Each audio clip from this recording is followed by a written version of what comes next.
Hello friends, மயிலத்து கிச்சனில் இன்றைக்கி நம்ம நல்லா சூப்பரான வெங்காய சட்னி எப்படி செய்கிறதுன்னு பார்க்கலாம். அதுக்கு ஒரு பாத்திரத்தில் கொஞ்சமாக எண்ணெய் விட்டுக்கலாம்.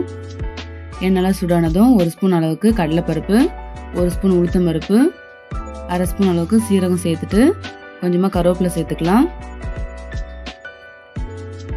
ஒரு 4 வரமிளகாய், ஒரு 7-8 பல்லு பூண்டு சேர்த்துட்டு நல்லா வதக்கி விட்டுக்கலாம்.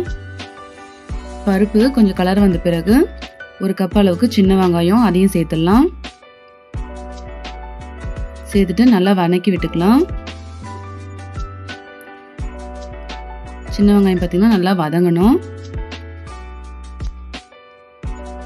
நல்லா வதங்கின பிறகு கொஞ்சமாக கொத்தமல்லி தழை சேர்த்துடலாம்.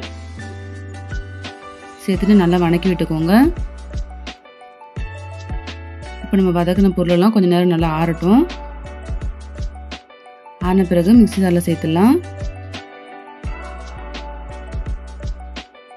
சேர்த்தியாச்சு. இப்போது சட்னிக்கு தேவையான கல்லுப்பு சேர்த்துட்டு நல்லா நைஸாக அரைச்சி எடுத்துடலாம்.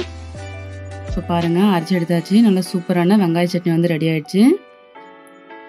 இப்போ இதுக்கு தாளிப்பு வந்து சேர்த்துடலாம். அவ்வளோதாங்க, நல்லா சூப்பரான வெங்காய சட்னி வந்து ரெடி ஆயிடுச்சு. இந்த சட்னி வந்து பார்த்திங்கன்னா தோசை இட்லிக்கெல்லாம் ரொம்பவே சூப்பராக இருக்கும். இந்த ரெசிபி நீங்களும் வீட்டில் ட்ரை பண்ணி பாருங்கள். எப்படி இருக்குன்னு கமெண்ட்டில் சொல்லுங்கள்.